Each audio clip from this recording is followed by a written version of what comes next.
আমন্ত্রণ জানাচ্ছি প্রামাণ্য অনুষ্ঠান রূপান্তর দেখার জন্যে। আদিকালের মানুষ প্রচণ্ড গরমে প্রকৃতির বাতাস এবং অন্ধকার রাতে কিছু দেখতে চাঁদের আলোর সাহায্য নিত। আগুন আবিষ্কারের পর সেই সময়ের মানুষ ঘর আলোকিত করতে এবং অন্ধকার পথ পাড়ি দিতে আগুনের ব্যবহার শুরু করলো। এভাবে কেটে গেছে বহু বছর। এরপর আবিষ্কৃত হলো মানব সভ্যতার আশ্চর্য সম্পদ শক্তিশালী বিদ্যুৎ। পরবর্তীতে কৌশলী মানুষ উচ্চ ক্ষমতার এই বিদ্যুৎকে ব্যবহার উপযোগী বিদ্যুতে রূপান্তর করতে আবিষ্কার করলো ট্রান্সফরমার। এই ট্রান্সফরমার ব্যবহারের কারণেই বিদ্যুৎ সরবরাহ, সংযোগ ও ব্যবহারে এসেছে ব্যাপক পরিবর্তন বা রূপান্তর। সম্মানিত দর্শক, আজ দেখুন বিদ্যুৎ এবং বৈদ্যুতিক ট্রান্সফরমারের উপর প্রতিবেদন। বিস্ময়কর পৃথিবী। এই পৃথিবী নামক গ্রহটি জলে ও স্থলে বসবাস করছে হাজারো রকমের প্রাণী। এর মধ্যে সবচেয়ে বুদ্ধিমান প্রাণী হচ্ছে মানুষ। মানুষ তার মেধা মনন মিশিয়ে আবিষ্কার করে চলেছে প্রয়োজনীয় যন্ত্রপাতি ও বস্তু।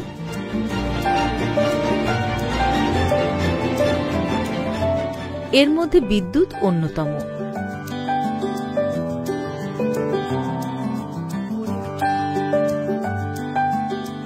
মানুষের আধুনিক জীবন ব্যবস্থা সচল রাখতে, অন্ধকারে আলো জ্বালাতে, পাশাপাশি পাখা ঘোরানো, radio, television, tape recorder, refrigerator, air conditioner, কলকারখানা, যানবাহন সহ প্রায় সকল ক্ষেত্রে ব্যবহৃত হচ্ছে বিদ্যুৎ। তড়িৎ বা বিদ্যুৎ আবিষ্কার হওয়ার কারণে মানব সভ্যতা এগিয়েছে অনেক দূর। বিদ্যুৎ মূলত একটি বস্তুগত ধারণা যা ইলেকট্রিক চার্জের সাথে সম্পর্কিত।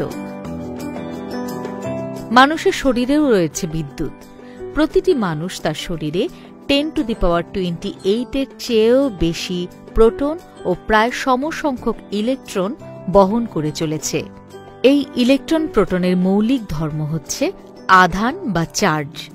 প্রোটনের আধানকে ধনাত্মক এবং ইলেকট্রনের আধানকে ঋণাত্মক ধরা হয়। ইলেকট্রিসিটি শব্দটি ল্যাটিন শব্দ ইলেকট্রাস থেকে এসেছে, যা 16শো শতাব্দীতে ব্যবহৃত হতো। বিদ্যুৎ আবিষ্কার কোনো একক বিজ্ঞানীর হাতে সম্ভব হয়নি।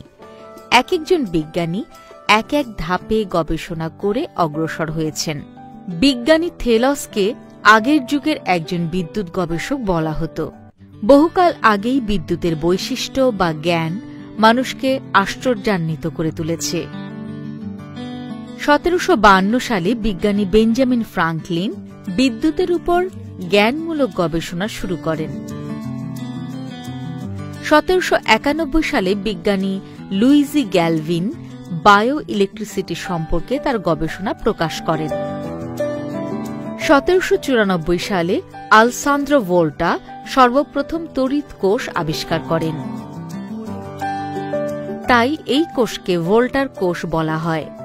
তার আবিষ্কৃত ভোল্টার বিদ্যুৎ কোষ, যা জিঙ্ক এবং কপার লেয়ার দিয়ে তৈরি।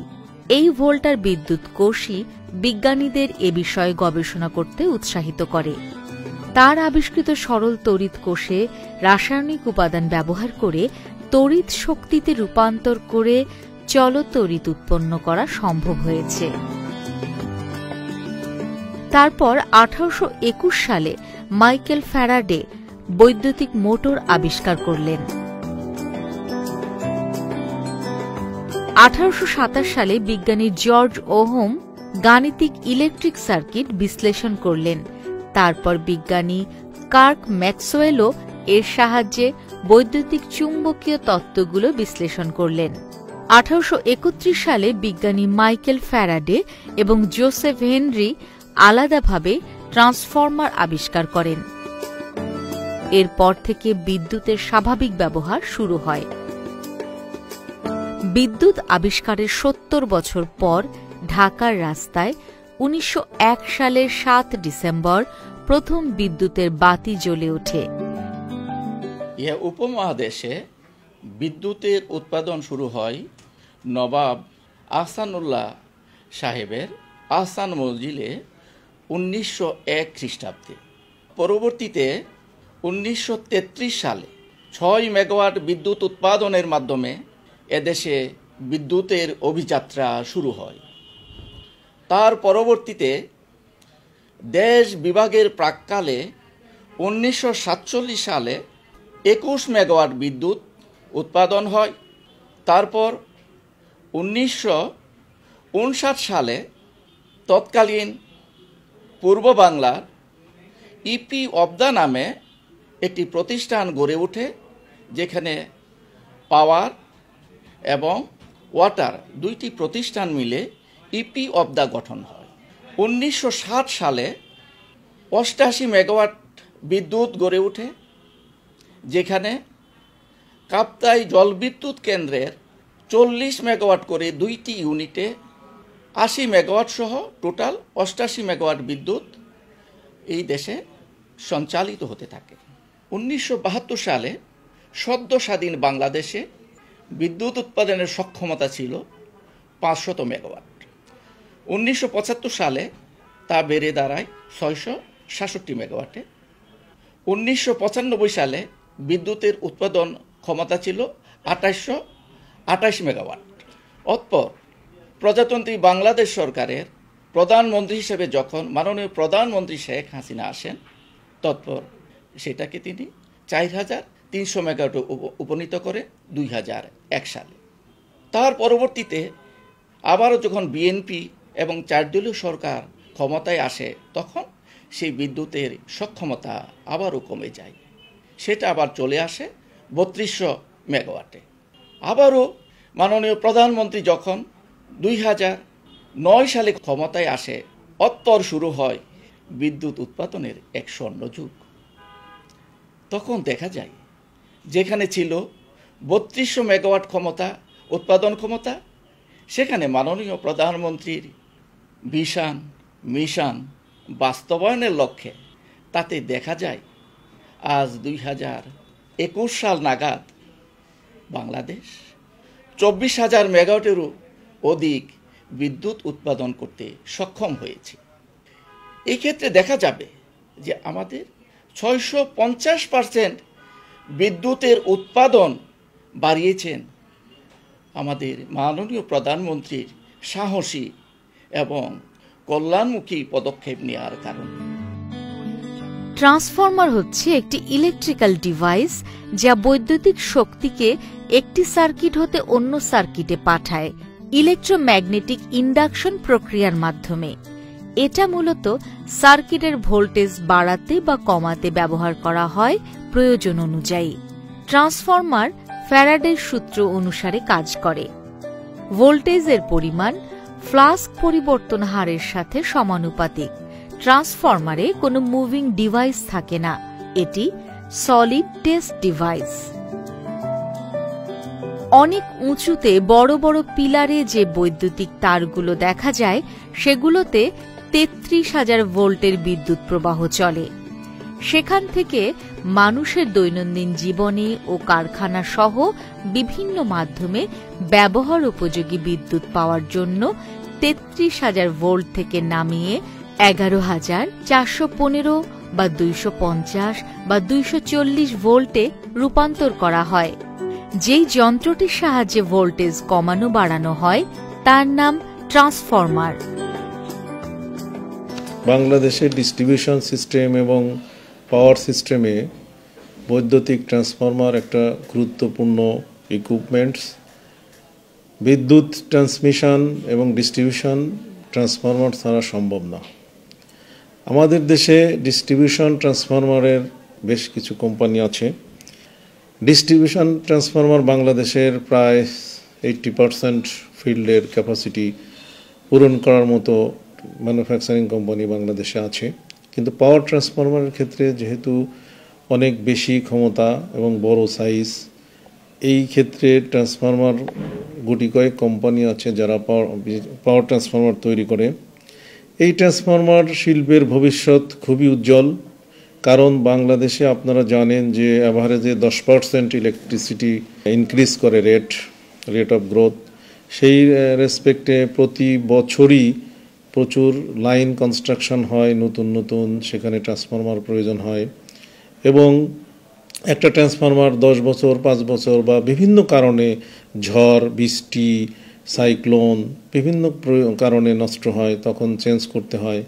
সেই রেসপেক্টে ধরা যায় যে এই শিল্পের ভবিষ্যৎ খুবই ভালো। কিন্তু একটা জিনিস আমাদেরকে মাথায় রাখতে হবে যে এখানে ট্রান্সফরমার ডিস্ট্রিবিউশন ট্রান্সফরমার বা পাওয়ার ট্রান্সফরমার তৈরি করার জন্য যে র মেটেরিয়ালস লাগে, যেমন ইনসুলেশনের জন্য ওয়েল লাগে, অনেক বেশি পরিমাণ ওয়েল ইউজ হয় একটা ট্রান্সফরমারে, যেগুলো ওয়েল ইমার্স ট্রান্সফরমার। সেই ওয়েলটা বিদেশ থেকে ইম্পোর্ট করতে হয়।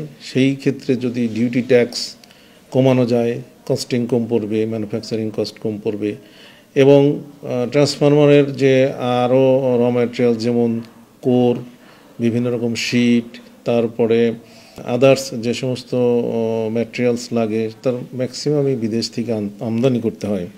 সেই ক্ষেত্রে আমাদের সরকার যদি যে সমস্ত র ম্যাটেরিয়ালস লাগে সেই র ম্যাটেরিয়ালসের ক্ষেত্রে আমরা যদি ডিউটি ট্যাক্স একটু কমাইতে পারি, তাহলে তাদের জন্য এটা কম কস্টে ম্যানুফ্যাকচার হতে পারবে। পাওয়ার স্টেশন থেকে বেশি দূরে কাঙ্ক্ষিত ভোল্টেজ পেতে হলে স্টেপ আপ ট্রান্সফরমার ব্যবহার করে সেই নির্দিষ্ট দূরত্বে কাঙ্ক্ষিত ভোল্টেজ সঞ্চালন করা হয়। অন্যদিকে বিভিন্ন ধরনের ইলেকট্রনিক্স ডিভাইস চালাতে হলে সেগুলোর জন্য কম ভোল্টেজ প্রয়োজন হয়। এই কম ভোল্টেজের জন্য স্টেপ ডাউন ট্রান্সফরমার ব্যবহার করা হয়। ট্রান্সফরমার এক প্রকার ভোল্টেজ গ্রহণ করে এবং অন্য ভোল্টেজ ডেলিভারি করে। ট্রান্সফরমারের মাধ্যমেই বেশি দূরত্বে বিদ্যুৎ শক্তি স্থানান্তর করা সম্ভব হচ্ছে। দর্শক, আমরা এসেছি দক্ষিণ কেরানীগঞ্জের ব্রাহ্মণগাঁও এলাকায় একটি বৈদ্যুতিক ট্রান্সফরমার তৈরির কারখানায়। চলুন দেখে আসি কিভাবে ট্রান্সফরমার তৈরি হয়। শুরুতে ক্যাপাসিটি অনুযায়ী ট্রান্সফরমারের জন্য ট্যাঙ্ক তৈরি করা হয়। এরপর ট্রান্সফরমার তৈরির জন্য কোরগুলো বিভিন্ন সাইজ অনুযায়ী কেটে নেওয়া হয়। তারপর কোরগুলো অ্যাসেম্বলি করে কপার সংযুক্ত করে প্রাইমারি ও সেকেন্ডারি ওয়াইন্ডিং করা হয়। পরবর্তীতে কোরগুলোকে ইনসুলেশন করা হয়। ট্রান্সফরমারের ট্যাঙ্কের সাথে রেডিয়েটর যুক্ত করা হয়। এরপর ট্যাঙ্কের মাধ্যমে কোর ও কপার ওয়াইন্ডিং এর কয়েলটি বসানো হয়। কয়েল ট্যাঙ্ক আপ করার পরে হিট চেম্বারে ট্রান্সফরমার বডি রাখা হয়।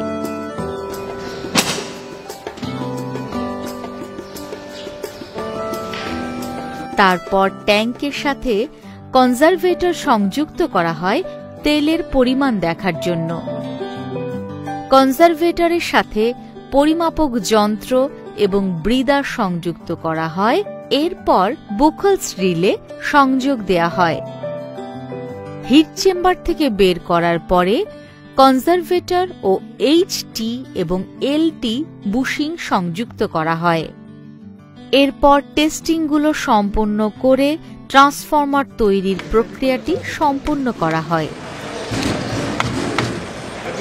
মিউচুয়াল ইন্ডাকশন তৈরি হয় প্রাইমারি ও সেকেন্ডারি ওয়াইন্ডিংয়ে এবং এই ওয়াইন্ডিং কয়েল হিসেবে পরিচিত, এবং এই মিউচুয়াল ইন্ডাকশনের নীতি মেনে ট্রান্সফরমার কাজ করে, যা ট্রান্সফরমারকে এক সার্কিট থেকে আরেক সার্কিটে এনার্জি প্রবাহিত করতে সাহায্য করে।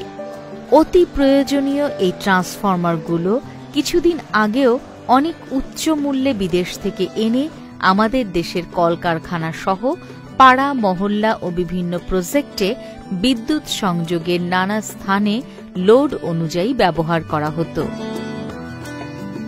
ক্রমবর্ধমান চাহিদার প্রেক্ষিতে তথ্য প্রযুক্তির উন্নয়নের ফলে বর্তমানে বাংলাদেশে আন্তর্জাতিক মানের ট্রান্সফরমার উৎপাদিত হচ্ছে।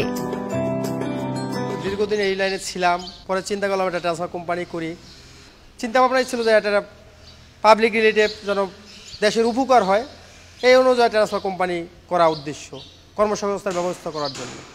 এই সরকার শিল্পবান্ধব সরকার, এই জন্য ব্যাংক আগেই আসতে আসছে, আমরাও এই জন্য সহজে এই ইন্ডাস্ট্রিগুলো করে দাঁড়াই যেতে পারতেছি, কর্মসংস্থানের ব্যবস্থা করতে পারতেছি। অনেক লোক কাজ করতেছে এই লাইনে, লক্ষ লক্ষ লোক কাজ করতেছে। যে বিদ্যুৎ একসময় বাংলাদেশে খুব উৎপাদন কম ছিল, এখন উৎপাদন বেশি হওয়ানে আমাদের এই ট্রান্সফরমারগুলোর অনেক চাহিদা বাড়ছে ইন্ডাস্ট্রির কারণে। আমরা 50 কেভি থেকে নিয়ে 10 MB পর্যন্ত উৎপাদন করি। এখন মোটামুটি ভালো আছি, আস্তে আস্তে আরও বেশি মার্কেট পাচ্ছি আমরা। বিদ্যুৎ উন্নয়ন বোর্ড, পল্লী বিদ্যুৎ উন্নয়ন বোর্ড, পিটিভি সবাই সহযোগিতার কারণে আমাদের বিদ্যুৎটা এই জন্য অনেক উন্নত হচ্ছে। ইতোমধ্যে বেশ কয়েকটি কোম্পানি তাদের উৎপাদিত ট্রান্সফরমার সহ প্রয়োজনীয় বৈদ্যুতিক সরঞ্জামাদি বাজারজাত শুরু করেছে। এর মধ্যে কিছু কোম্পানির পণ্য বিদেশেও রপ্তানি হচ্ছে। আমরা মূলত 2 ধরনের ট্রান্সফরমার তৈরি করি এখানে, একটা হলো ডিস্ট্রিবিউশন আর একটা হলো পাওয়ার ট্রান্সফরমার। এখানে 450-র অধিক আইটেম লাগে আমাদের ট্রান্সফরমার তৈরি করতে। এর মধ্যে মেজর কিছু আইটেম লাগে, যেমন ওয়েল, তারপরে কোর, কপার। আমাদের দক্ষ ইঞ্জিনিয়ার আছে এবং ওদের মাধ্যমে আমাদের ট্রান্সফরমার তৈরি করা হয়। এর আগে ল্যাব টেস্টের মাধ্যমে আমরা কোয়ালিটি নিশ্চিত করি এবং পরীক্ষা নিরীক্ষার মাধ্যমে এগুলিকে উপযুক্তভাবে তৈরি করা হয়। শিল্পবান্ধব এই সরকারের সহযোগিতা অব্যাহত থাকলে এই শিল্পে প্রচুর লোকের কর্মসংস্থান সৃষ্টি সহ আমদানি নির্ভরতা কমিয়ে প্রচুর বৈদেশিক মুদ্রা সাশ্রয় করা সম্ভব। আমি ইচ্ছে করলে বিদেশেও যেতে পারতাম, কিন্তু বিদেশে গেলে যেটা প্রফিট হইতো আমি এখানে সেটাই পাচ্ছি। আমি এখানে করি 4 বছর। প্রতি মাসে আপনার 25 থেকে 27 হাজার টাকা ইনকাম করি। হ্যাঁ, দেশে মোটামুটি ভালো আছি, বউ বাচ্চা নিয়ে, মা বাপ নিয়ে অনেক ভালোই আছি। দেশীয় কোম্পানিতে একটা জব করি, মোটামুটি খুব ভালোই আছি। বিদ্যুতের সঠিক ব্যবহার এবং সরবরাহ বাড়াতে আমাদের দেশে আরও বৈদ্যুতিক সরঞ্জাম ও ট্রান্সফরমার উৎপাদনকারী প্রতিষ্ঠান গড়ে উঠবে, এই প্রত্যাশা আমাদের সকলের। কলকারখানা, বাসাবাড়ি কিংবা রাস্তাঘাট সব জায়গাতেই মানুষ চায় সুন্দর পরিবেশে নিরাপদ ও আলোকিত থাকতে। বর্তমান সরকারের সঠিক নেতৃত্ব ও আন্তরিকতার কারণে বিদ্যুতের উৎপাদন বেড়েছে বহুগুণ। সমস্ত বাংলাদেশ এখন শতভাগ বিদ্যুতায়নের দ্বারপ্রান্তে। বিদ্যুৎ আবিষ্কার মানব সভ্যতার এক দৃষ্টান্তমূলক উদাহরণ। বিদ্যুৎ অন্ধকার পৃথিবীতে যেমনি আলো দিয়েছে, তেমনি মানুষের প্রায় সকল কাজে গুরুত্বপূর্ণ ভূমিকা পালন করে চলেছে। বিদ্যুৎ শক্তি দিয়েই মানুষ অসম্ভবকে সম্ভব করে তুলেছে। বিদ্যুৎ আবিষ্কারের কারণে পৃথিবীর এক প্রান্ত থেকে অন্য প্রান্ত জয় করা সম্ভব হয়েছে।